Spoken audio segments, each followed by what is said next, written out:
Good morning, everyone. Welcome to this episode of the Dallas Sidekicks podcast. I'm Jesse LLamas. I'll be your host today. Today, I'm very happy to have two really awesome individuals, great human beings. Head coach Terry Woodberry and assistant coach Kylie Couch. Not only good human beings, but good friends. They've known this organization for so long, and we're just excited to kind of help you today get to know who they are. So today, the simple question is, guys, where do you come from? Where were you born? We'll start with you, Terry. Where were you born? What was your childhood like? Give us a little insight on who Terry Woodberry is. Well, I was born in London, England. Okay. And grew up an Arsenal supporter since 1971. Sorry about that, coach. See, I watched Liverpool against Arsenal for the first time in the FA Cup, and iconic moment, Charlie George scored the winning goal 2-1 to beat Liverpool, and that's when I became an Arsenal supporter. That's when you were in. You said, "This is my team." I was in. That's a great moment. So then all of a sudden, I had a tryout with Chelsea at a young age. I was probably like about 10, 11, and then I made the team. All my schoolmates didn't make it, but I made the team. So around that time, my stepdad was in the Air Force. We got stationed in Oklahoma.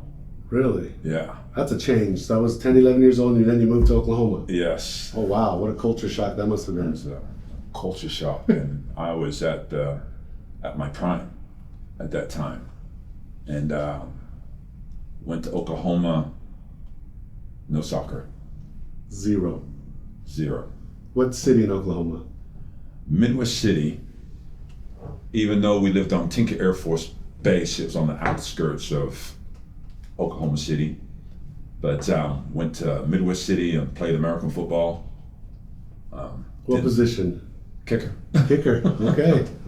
Kicker. Didn't know anything. Didn't know a lick. Could have been a running back, but didn't know anything about football. So my forte, kicking. So we were like third and fifth in the nation. Wow. And that's when Jimmy Johnson was at Oklahoma State. Barry Switzer was at Oklahoma. I was getting ready to go to OU on a Sunday. Changed my mind. Soccer coach called me Sunday night. Kind of saw me playing for a club team. Would you like to come to Bethany Nazarene College in Oklahoma? Had to make a choice, football or soccer. Of course, soccer was my passion. 100%. So, did you play? You said you played. There was no soccer, so you played for a club team. Club team. Where yes. was the club team located? Did you have to travel somewhere to play? They were called the Midwest City Phantoms. Okay. So it was in that city where I lived. Once we moved off the American base, Tinker Air Force Base in Oklahoma, then we moved to Dallas City. Even though I went to Midwest City, my brother went to Dallas City, but I'd been going to Midwest City while I was living on base. Gotcha. So I could have went to Dallas City, but still kept on going to Midwest City, and lost my train of thought. So then you had to make a decision, Bethany Nazarene. Yes, or going to OU. Mm-hmm. Where were you? Yeah, and I chose Bethany Nazarene. And you said Jimmy Johnson was at Oklahoma State, and Barry Switzer was OU? Yes. Okay. Were you gonna kick at either school? Yes. Oh, nice. Okay. Yeah, I last year went to go visit all different colleges and got a lot of letters. But our team used to blow out everybody in football, American football, and field goals. Easy thing for me. So could have went on a different journey, but soccer was my passion. Love it. Yeah. Passions always win. Yes. So, and Bethany Nazarene, which is now Southern Nazarene University in Oklahoma, in Bethany. Played NEIA, went to nationals twice at Midwestern here in Texas. And that's up in Wichita Falls, right? Wichita Falls. And we lost to national champions, Woodberry at the time. A lot of South African players played on the team. I think Ivan McKinley ended up going to New England Revolution. Of course, I was drafted by Kansas City Wiz with Ron Newman. Okay. In '96, the first year. So, and then coming out of college, got drafted by the Dallas Sidekicks. Very cool. Congratulations. That was the first connection to the Dallas Sidekicks. And that Yes. was what year? Yeah, there was no outdoor league. What year was that for the Sidekicks? Do you remember? That what year? was '88. 88. Okay. Yeah, '88. So young Terry coming out of college, Dallas Sidekicks drafts you. Yeah, and I saw my first indoor game on tape, and it was Game 6 and Game 7, Tacoma and Dallas Sidekicks. That's a VHS, right? Correct. Kids don't know what that Yes. is. Hashtag VHS. Look it up, Yeah, kids. yeah, look that up. And sixth game was at Reunion. 17,000 sold out, and it kind of just blew me away. I was like, wow, the energy, the excitement, and of course Dallas won the sixth game, and then watching the seventh game in Tacoma, they had the balloons ready in Tacoma. Steve Jungle, Preki, had a very good team on paper. They were supposed to win it, and then the Sidekicks won it.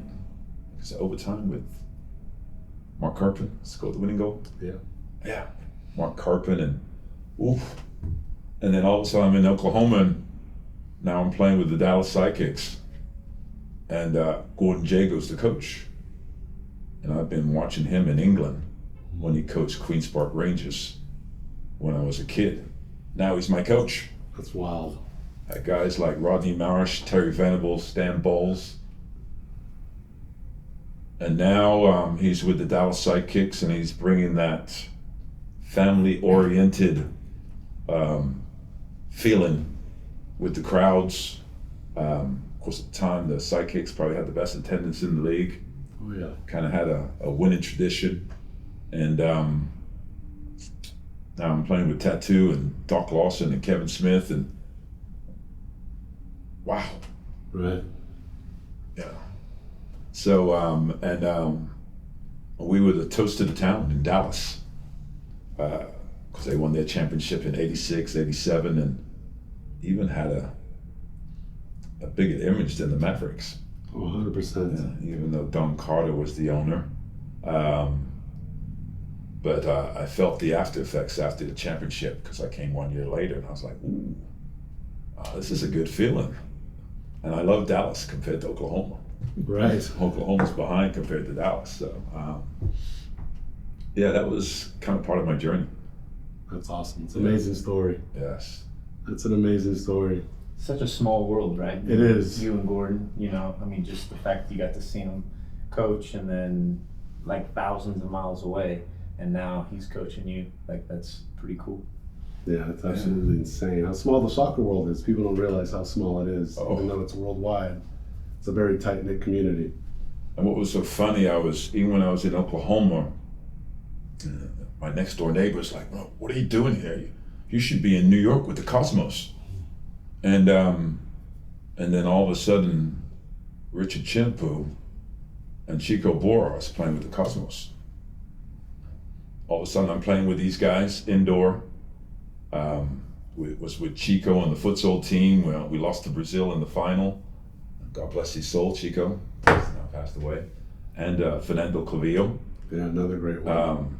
Was on that futsal team, and like Kylie was saying, it's such a small world, the soccer world. It really is. Yeah. All right, well, Coach Terry from London, England. Kylie Couch, tell us a little story about yourself. Where are you from? I'm on the other side of the planet, buddy. Completely opposite side. Yeah. I grew up in a small town just outside of Portland, Oregon called Boring. So yes, Boring, Oregon. That is where I'm from. One light, and it was flashing. They didn't even change colors. So it was just a blinking red light. It wasn't really, my parents didn't play, my dad didn't play soccer, my mom didn't play soccer. They grew up in a small town in central Oregon. My dad played traditional baseball, basketball, football. He ended up going to, he played college baseball.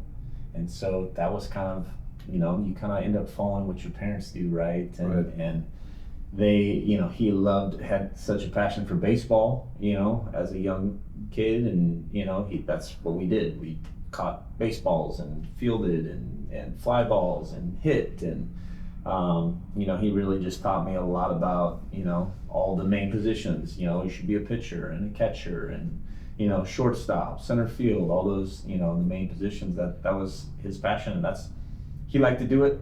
I like to do it, I was a guy's guy, a boy, that loved hanging out with the guys and hanging out with my dad and hanging out with my uncle.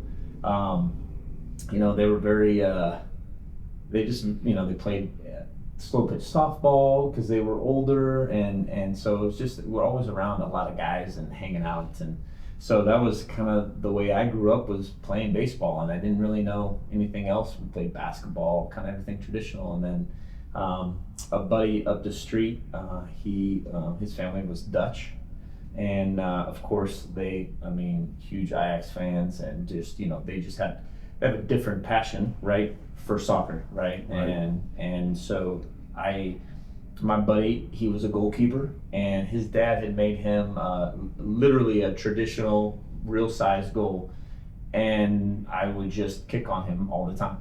And so we'd kick, and he, was like, oh, shoot on me. And I'm like, okay, that's fine, whatever. And his dad one day basically was like, hey, we need another player. And I'm like, I have no idea what I'm doing. And he's like, I don't care, just need a warm body, right? And so I ended up, playing soccer for the first time at 10 years old. And it was, had a lot of fun, scored a lot of goals. Naturally I was, fast. And so obviously that helps, right? In soccer, you can't really teach speed, but just the ball is up front and go get it, right? And if you get it first, great, especially in rec ball, right? It's a little different, right? Getting to the ball and just trying to score goals, right? So that was really the start of me, getting to know soccer and getting taught by a bunch of dads, right? And from there, it kind of just went from rec league to classic league to, luckily enough, I had some really good, my high school coach was from Austria. So, he had that European culture, that love of soccer as well. Had another gentleman by the name of Jim Tersey, who was, had played at University of Portland, so he had some nice background. Was introduced to Clive Charles, because he was at University of Portland. He's with the national team. Some really great. I was able to watch UP. A good friend of mine, Rob Bartz, played. Casey Keller was there. These guys were unbelievable, and we'd get to go watch them play. At University of Portland, at their old, soccer field, where literally the students would have couches. Bring couches from their houses and sit right on the sideline.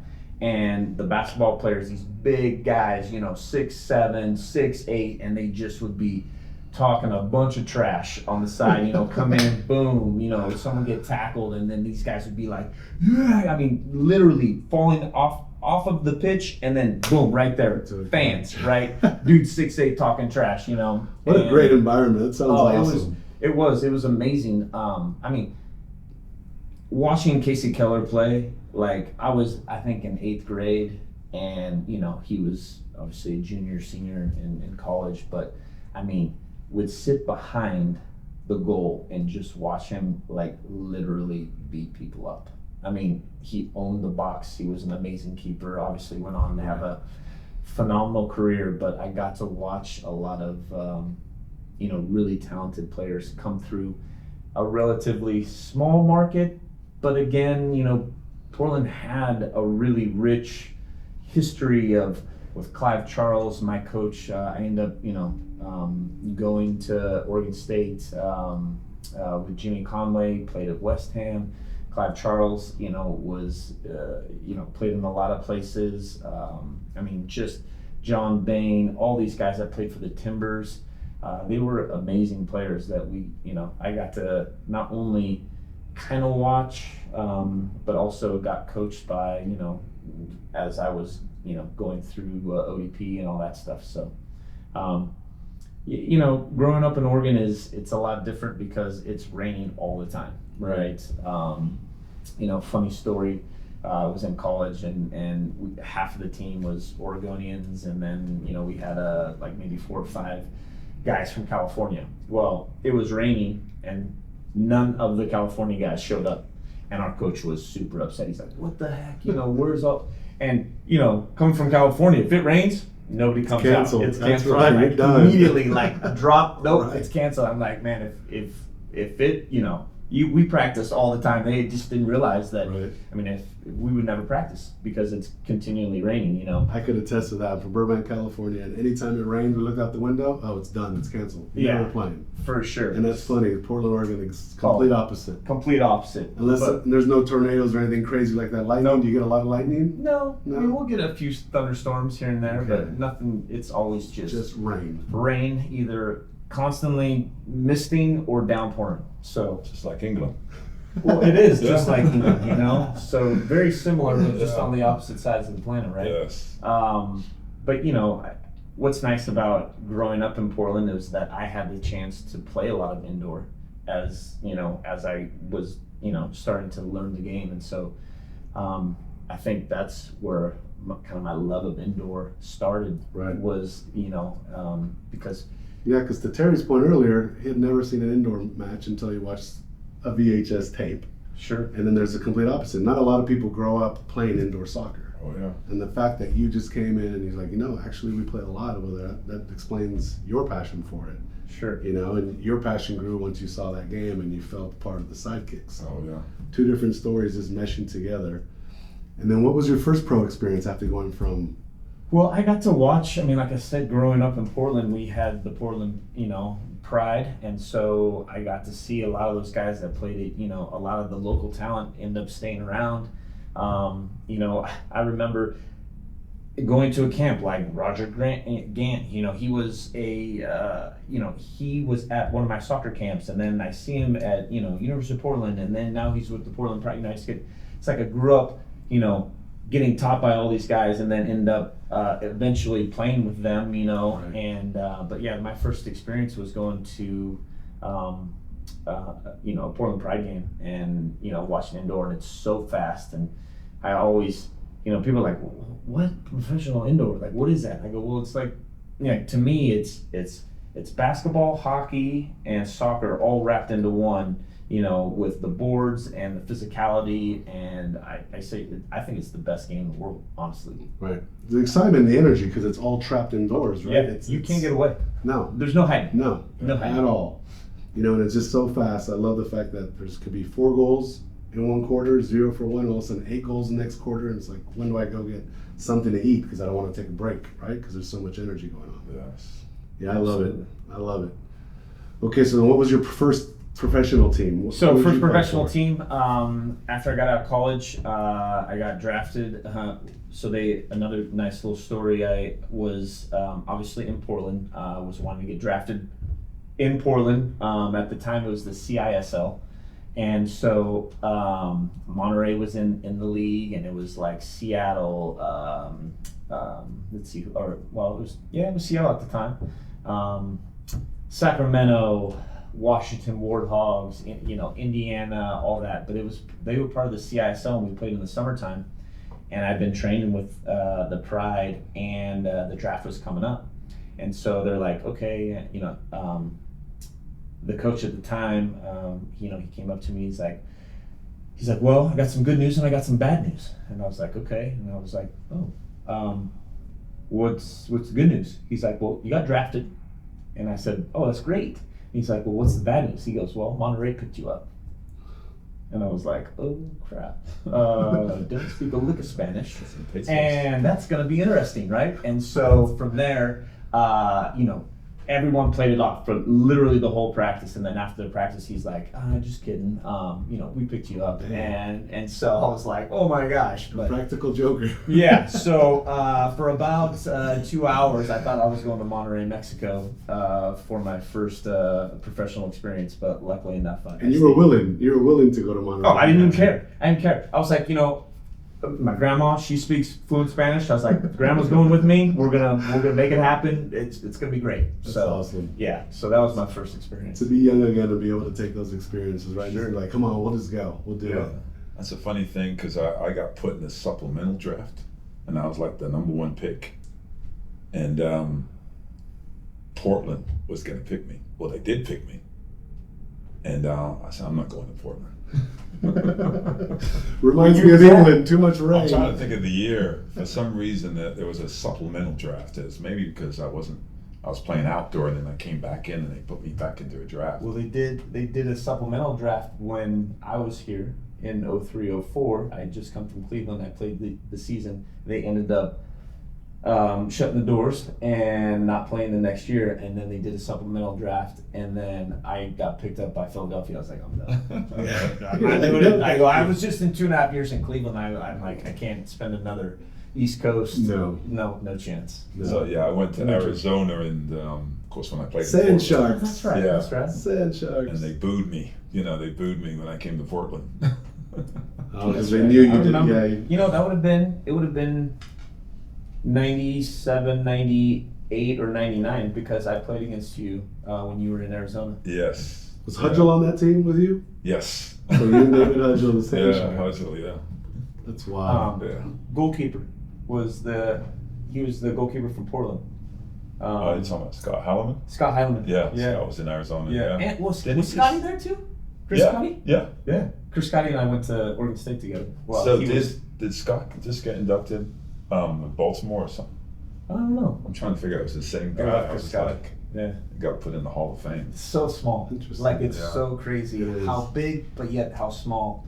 Oh. Really, just really a is. degree or two away from someone. Like, Right. yeah, no, I know. Yep, that knows this person. So it's Oh yeah.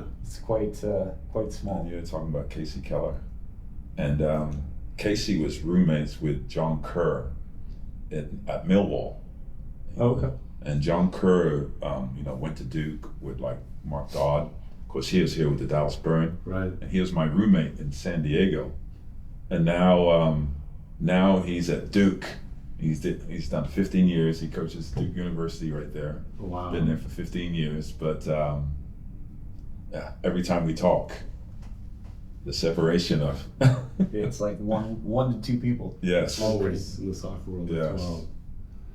So what about your most memorable soccer experience? Tell me, what is like the one moment you're like, wow, this sticks out in my head and is going to be my most favorite soccer experience ever? I think so. Back when it was 2001, they switched back to the MISL, and I was in Cleveland, and back then they had AllStar games.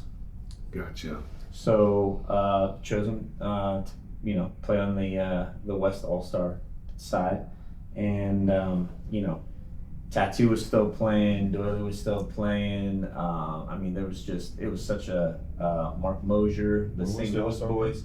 It was in 2001, and it was in Cleveland. Okay. So John back Ball, then- you played with John Ball? Johnny Ball. Oh, Yeah, there you go. there's a few stories there. But Another yeah, podcast, another yeah, time. that's a whole nother podcast. That's a Monday night drinking one, yeah. Yeah, for sure. That one definitely would have to be censored. But it was just great because everyone's kind of seen an NBA AllStar Weekend, Right. and it was literally just like that. There was Friday events, the dinners, the meetups, meet and greets, the tuxedos. Mm-hmm. The Saturday was all the skills, Hector Marinara would just, hitting plates, in the corner. It's so crazy, it was a lot of fun. And then Sunday was the, big game. Gund Arena completely sold out. I think it was 17, 18, 19,000 people. I don't know how What a many. cool experience. That's where the Cavs played at the time. And it was just a a really cool weekend. My parents were, they were able to come back and be a part of it, and it was a lot of fun. It was a really cool weekend. That's awesome. Yeah. What about you, Coach? Your most memorable experience? I see you looking at your ring over there. He's talking about 2001. Sunlight is killing that's the eye year. off that ring. Whether it's 2001, 2002, that's the year we won at the Sidekicks, and we beat San Diego in the finals. Mm-hmm. So you talked about 2001. Would Yeah. that have been the 2000 or 2001 season? Well, they had switched. I'm trying to think of, because they had the MPSL and then the MISL. And it was like, we were always juggling back and forth. It was like, East Coast versus like West Coast. So I'm trying to think. Maybe it was 2002. Maybe it was 2002. I think it was, I bet you it was the next year. Oh, okay, yeah. Okay. I bet you it was the next year. Yeah, so many moments. Which is the one that sticks out? I know there might be 2 or 3 that are equal, but which is the one that you just like, you can see vivid in your mind like it happened yesterday? That was just the moment that, oof. Sometimes, now that I'm older and I look back in retrospect, and when I got released from the Sidekicks in 91, 92, and then got picked up by San Diego, and I said to myself, especially when you're being cut from a team, and now a number 1 team picks you up. Right. Best former And flower. I didn't put 2 and 2 together, but just like 20 or 30 years later, I'm like going, wow, that's kind of unique, and I was just like, okay. Right before the finals, they had Soccer America, and they interviewed me. Woodberry looks for his revenge. I still have the article. And you got it. Yeah. So we You played the got it, Sidekicks right? in the final in 91, 92. And scoring. Tattoo didn't stay with me. Passed him up. I hit a left foot right in the corner. And especially when you play against your old team, you have a different kind of energy. Oh, yeah. You have a different kind of energy, and then being part of that 10th championship for San Diego was one of my best experiences that I felt, because it was against my old team. Right. And then Kevin Smith came up to me after the game. He was like, "Gordon wants you to come back to the team for next year." So that was like icing on the cake. Love it. So yeah, that was one of my best moments. What a great moment. Yeah. What a great moment. Now we're going to shift gears just a little bit. We've been talking a lot about your individual experiences. You've all obviously known the Sidekicks for so many years now. Now that you're both coming back, which congratulations, you're both coming back for the next season. Glad to have you both back. What is your vision for the Dallas Sidekicks? Where do you see the team going during the off season, and then for the next coming season, and maybe for 2 or 3 years down the road, with the vision and the plan that you have in your head? What do you see? Yeah, there's always a process to where you want to go, and my thing is when you step on the field, you want to win everything, and I don't come with that 1% doubt, because it messes up the 99. Right. 1% doubt can mess up the 99. And this is what I bring as far as like to the players and their belief in themselves. I'm not going to be very long on this earth, so I got to give it 20%. Everything I go into, I'm there to win. Love it. And giving that belief to the players, I think Kylie the last 4 games, I mean, we look like a championship team. We look like a championship team.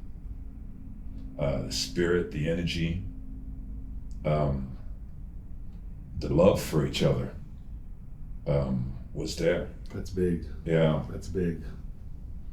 This is one of the things I I learned from Ron Newman, and to be a part of his legacy. He had like 14 rings. I'm his disciple. I'm his disciple.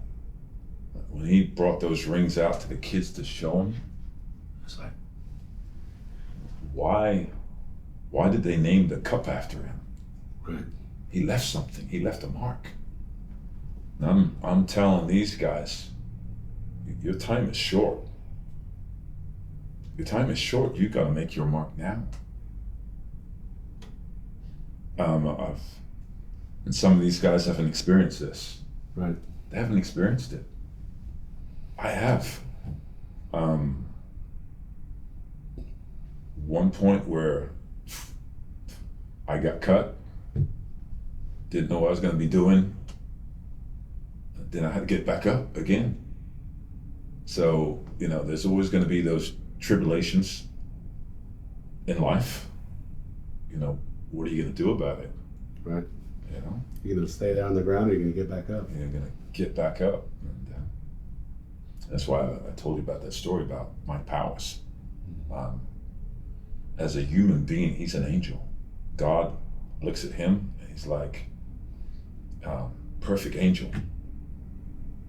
Works hard. He's been through a lot of tribulations and wasn't the most technical or talented player, but oh my God, why did they retire his shirt?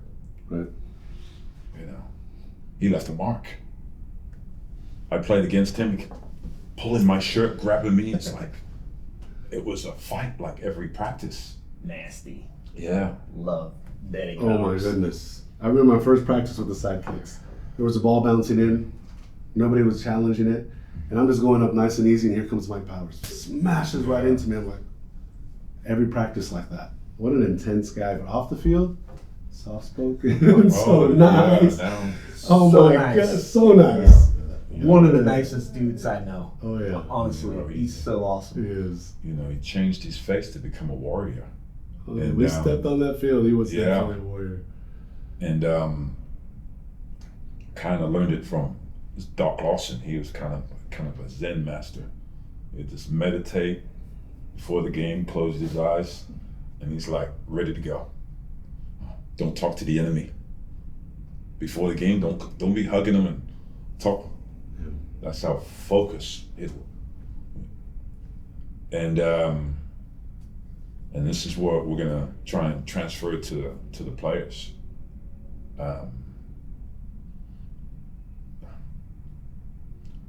When we talk about attention, gotta pay attention to details. I was just talking a while ago about fractions and inches. You gotta take that away from the other team, because if you give them time and space, they're gonna take care of those fractions and little inches in the game. So the last part of the game, last part of the season, we didn't give up much goals. We scored more goals. Yeah, it's a big difference. Last game was a revelation, 7-2. 2 goals. When did that happen during the whole season? And me and Kylie, we're like looking at the team sheet and we're like going, oh, who's healthy? Oh, he can't play? Oh, we're gonna put him in. Okay, we're gonna have to. It's a puzzle. It is a puzzle. Yeah. It is a puzzle. It's coach's job to figure out Oh the puzzle. yeah, we have That's what to, it is, to figure it out. And there are players that played hurt, I mean, and still gave everything. Do you think that's something generational that's happening, where back in the day, people pretty much have a bone hanging out and they're willing to play? Nowadays, it's kind of a little bit different, where a little sprained ankle's like, oh, I'm not 100%. It's like the difference between injured and being hurt. Because I remember a lot of players broken fingers, broken noses, broken this, but still trying to play. Oh, you hit it right on the nail. It's like. Can I say no comment? Next question. Next question, please. And it's mind over matter. It is. The mind is very the powerful. mentality is like changed. And even with my kids, I'm like, I had 2 pulled hamstrings, had a medial collateral. I had my Steve Parker wrap me up. I was like, I'm still gonna play. I'm still gonna play. I'm like, sprain my ankle a lot. I have to wrap. I'm still gonna play. And but that's my mentality. And sometimes we see some of the players. I don't know how I feel right now, and we'll try it and warm up. Oh, I feel okay. Yeah, it's definitely difficult. I guess I would describe it as just a softness to it, right? Whether that's just the way that culture has changed, and cell phones, and I guess I don't know, just the immediate attention to whatever it is, right? They have that access to, and we didn't grow up with that. We didn't grow up with a cell phone. We didn't grow up with that. We were always out playing. We were all, and again, I don't know if that changed. I think it's changed the kids today, but it's just a lack of toughness. It's not a bad thing, but it can be difficult for Terry and I think, because that's not what we're used to, and that's not what we've seen, and that's not how we operate. Right. And so when we have to deal with it, we kind of look at each other, and then we scratch our heads, and then we look back at each other, and then we're like, really? Adapting to changes. The evolution part, right? Yes. You all have to continue to to evolve. As coaches, we all have to evolve as human beings and make adjustments, and like you said, a key word, adapt. Adapting and figuring out how we make it work at the end of the day so that the organization keeps moving forward is a huge difference between what I saw before and now. There's a belief. There's a big belief and the pride to wear the jersey.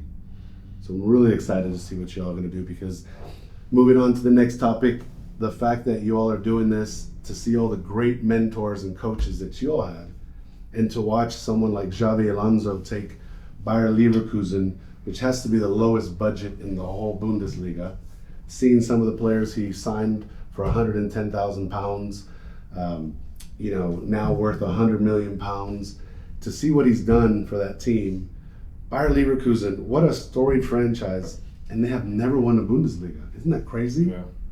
And to see what he's done, and to win it with I don't know how many dates left in the league, but to see what he has done to that, and now all these other clubs trying to pull him away from Bayer Leverkusen, signing ex-players from Arsenal, Xhaka, what a difference he's been on that team compared to when he was in Arsenal. Just seeing what his mentality has done. I see some comparisons here. What do you guys think about what Xavi Alonso did with Bayer Leverkusen?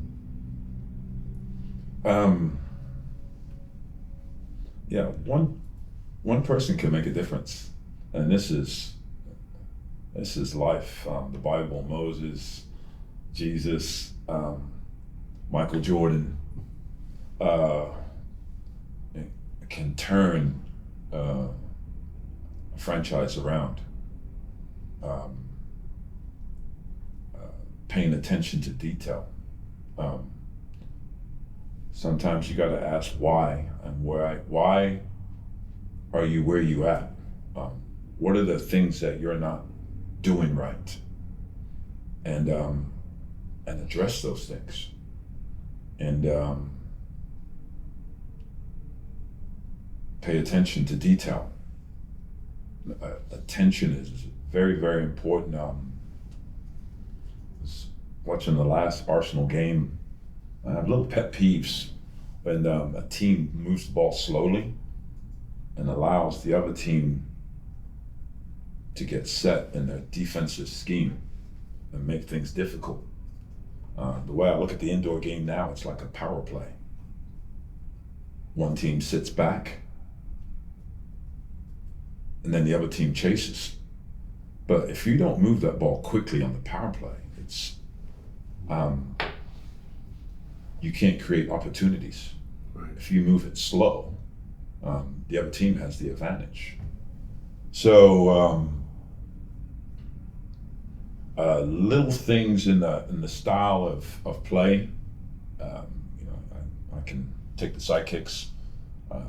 In the beginning of the season, we played insecure.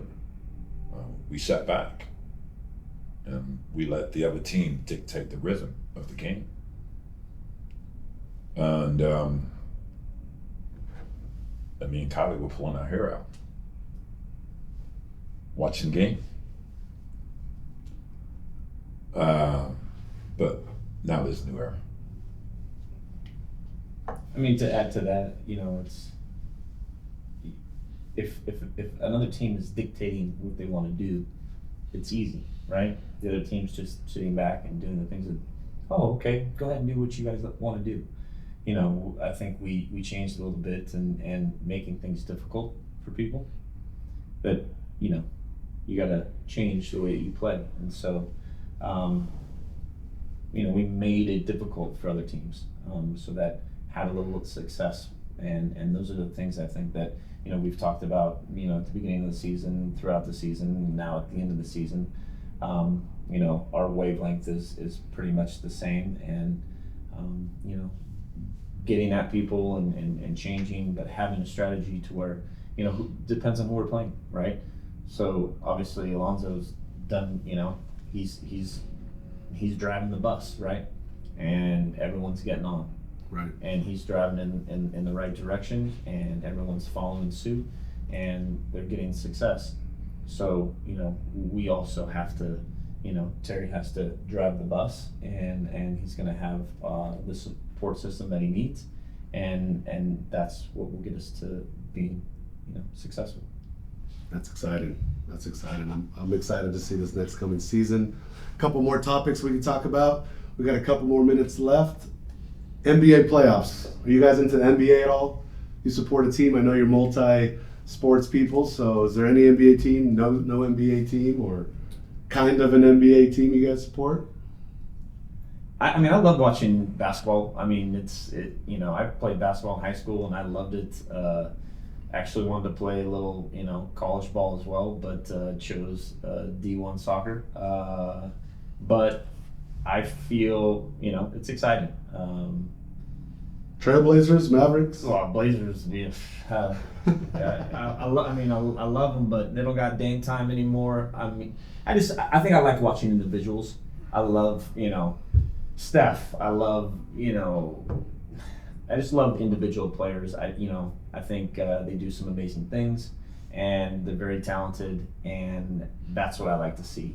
Exciting plays and the action of it all. I don't really necessarily have one team that I just absolutely love and support. I mean, I'm here, love the Mavericks, love to go watch games.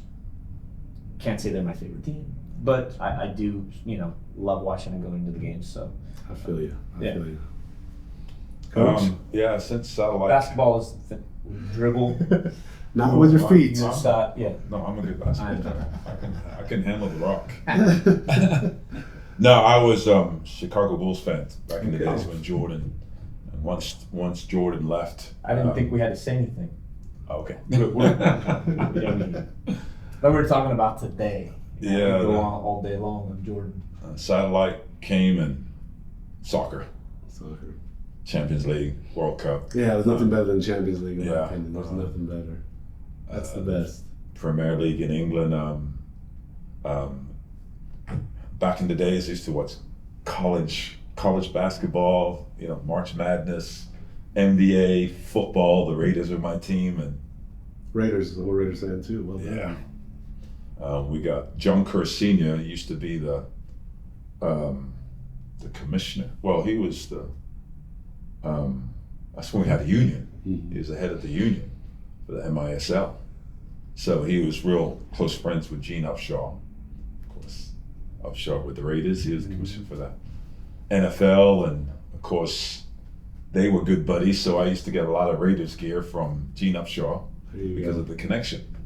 Of course, John Kerr was my roommate, and so we were in San Diego, and had a nice little connection. But no, now I'm all soccer. Okay. Yeah. I love it. Me as well. Me as well. Well, thank you both for your time. Our time has come up, but excellent conversation. I feel like we could have gone for another hour easily. Yes. But excellent conversation. We got to do this again. But thank you everyone who's joining us in the Dallas Sidekicks podcast. Please follow us on YouTube, Instagram. All you guys know the handles. Hopefully they're putting them up there. I don't know them all by memory, but follow us, like this, subscribe, and we'll see you in the next episode of the Dallas Sidekicks podcast. Thank you so much for your time. Thank you, guys. Thank you. Thank you.